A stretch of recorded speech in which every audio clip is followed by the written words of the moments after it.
We'll be looking at the NECA Mirage Comics Utrom. He comes packaged in a gloss finished box with suggestive poses and some really great Eastman art. But we're not here for paper, we're here for plastic.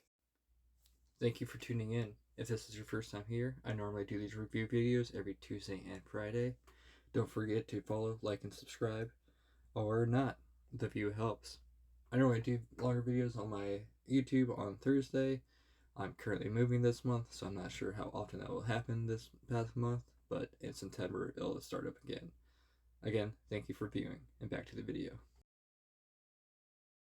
The stranded alien race, and collectively the indirect creators of 4 heroes and a wise rat to be. Not to be confused with Krang, the Utrom reveal themselves to be a peaceful race. This figure continues the trend of the IDW colors. Of course, that's pretty subtle on this, and I truly don't mind this one too much. The most distracting part for me, personally, may be just how blue he is. I believe NECA could have gone a few shades lighter. The Utrom himself could also use a purple or blue shade as well, but I truly don't find these things too distracting. I'm considering recoloring the Utrom itself to give him those cool tones. However, I wouldn't want his color blending into the Exosuit too much since it's already a bluish tone, so I'll most likely held off on that idea. His tools are IDW colors as well. Again, I don't think that's too big of a deal. But to continue with accessories, we also get a drink for the little guy for all the hard work they've been putting into the teleporter. For hands, we don't get many options, but we get 2 similar grip hands for his tools and 2 other larger grips for his gun. And a very good gun, I might add. It looks like it's straight from the comics.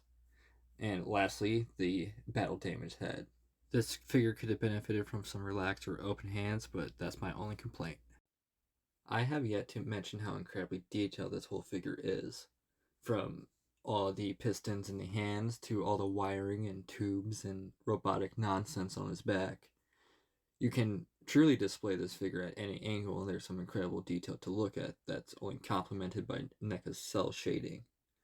Now, whether or not you like the colors, I think we can all agree that NECA paints, and especially painting detail, is for the most part superb for $40 figures.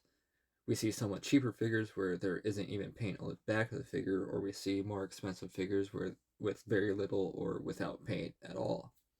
And yes, I'm aware the 4-pack is missing paint on the hands, and I'll get to that in my video on them. The articulation on the exoskeleton itself is great.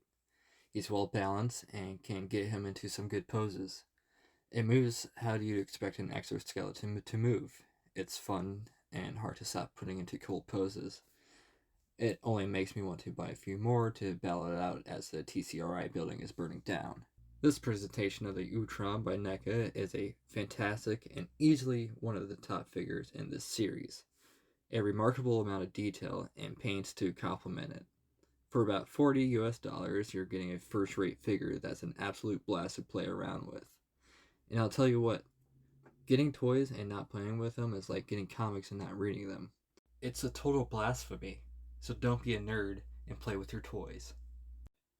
But that's about all I have for this one. Always high compliments for this line, but not without a few complaints that they can definitely improve on. Thanks for watching, if you made it this far.